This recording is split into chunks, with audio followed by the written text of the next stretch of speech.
What's up, do-it-yourselfers? Thanks for tuning in to Small Engine Repair Channel, where our main goal is to make sure you know that you have the ability to fix or repair whatever you want to take on. Welcome back to part 2 of our vintage Honda CT90 restoration on Small Engine Repair Channel. Thanks for tuning in this week, guys. Last week, we brought the ignition system back. We brought the cylinder head, or basically made sure all our internals were good and set valve lash. And in this week's episode, we are going to go over the cardiovascular system, or what I call this machine for fuel delivery, give us some fresh oil, and basically make it ready for the elk season that it's going to endure here soon. We're going to set up for a nice, easy DIY things that you guys can take with you, and we're going to start here by removing the intake for this carburetor.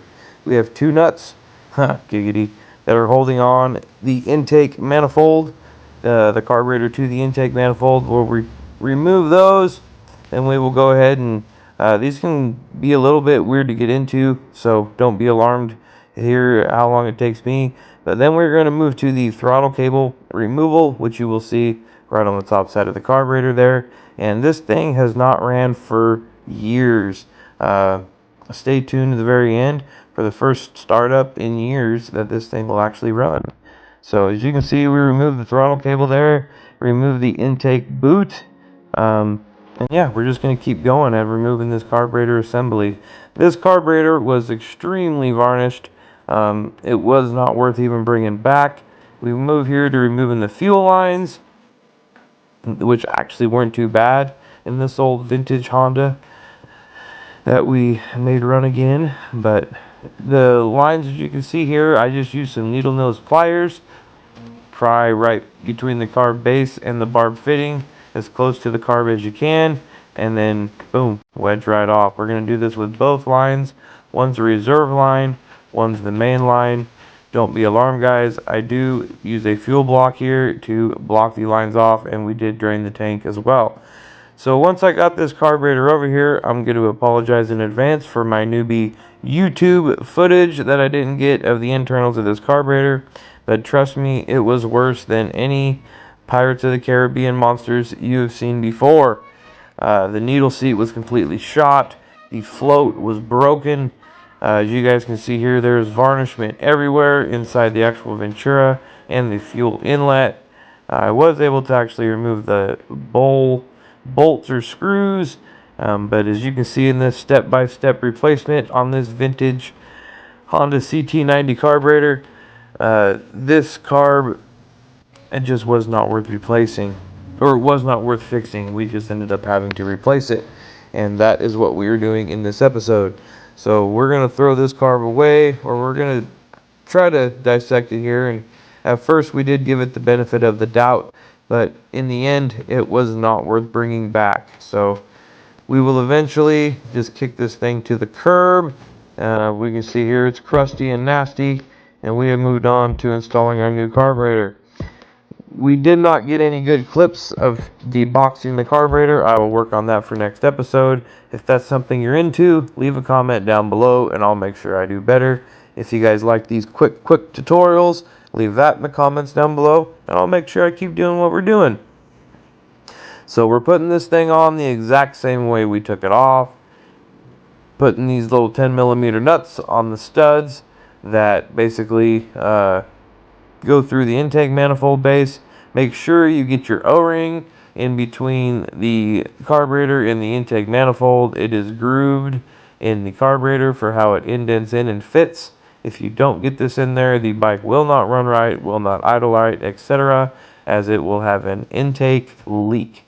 So make sure you get your gaskets in there, guys. This is all aluminum stuff. You can see we don't really tighten stuff super tight. This isn't a strongman contest or anything. And yeah, make sure you stay tuned for a little bit longer here, guys, as after our first startup and warm up, we are going to do an easy oil change that anyone can do at home on one of these things. I feel pretty easy. So yeah, Use the nut driver here to get in there a little easier. As you can see, the other carburetor had studs. This one actually had bolts. I misspoke a few minutes ago. Made sure the choke linkage here was working properly, not hanging up or anything. I have had a few of these aftermarket carburetors where the choke linkage hangs up. No big deal if it does. We'll go over that in a different episode. We're just keep on assembling here. So we did have to put a new throttle slide, or the throttle slide that the new carburetor came with, on. And the way to do this is basically remove the old cable out of the slide. Once again, sorry for the newbie footage, guys. We are working on it. But if you have questions on how this works, let me know down below. But it's kind of self-explanatory. Cable fits into the slide just like that. You can see I'm holding the throttle spring with my thumb. That can be a tricky process, but we've done enough here to where hopefully I just demonstrated on how you can do that. I know it can be difficult, and I probably made that look way easier than it is.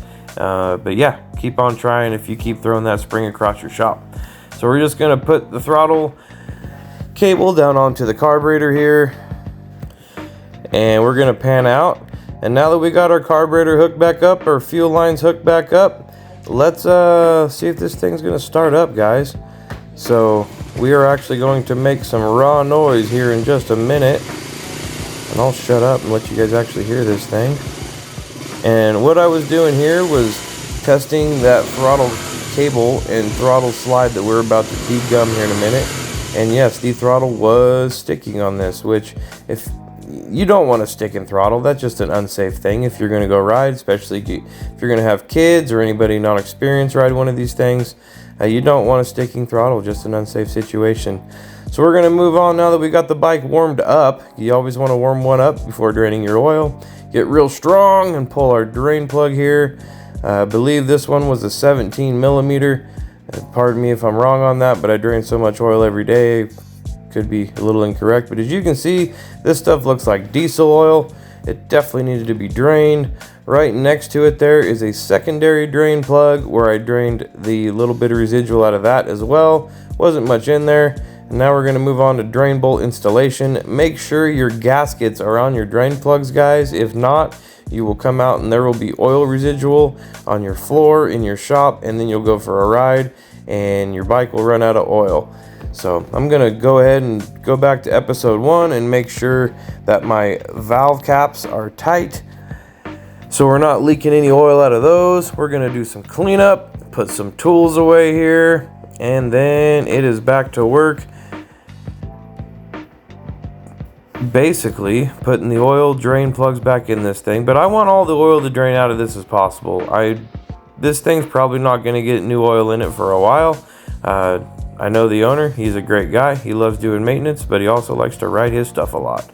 So while the oil is draining here, we're going to go ahead and move up to the throttle slide and cable cleaning. So this is a trick here that I've found worked on these bikes at first. I have taken these completely apart over the years and worked them over, and I think we'll might end up having to do that on the red one that we're going to go over around Christmas time.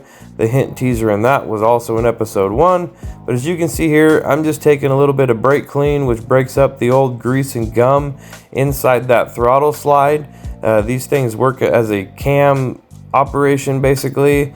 There's a little groove, and that whole thing slides on the handlebar, which pulls the cable horizontally, or basically upward, and that's what works your throttle. So when these things get lubed up with grease and cable lube over the years, that gets sticky when dust collects in there, and this brake clean cleans it up and works it out. So as you guys can see here, I'm just brake cleaning and working that brake clean in there, and eventually this one I did get lucky with and did not have to take it apart, and it was returning as it should.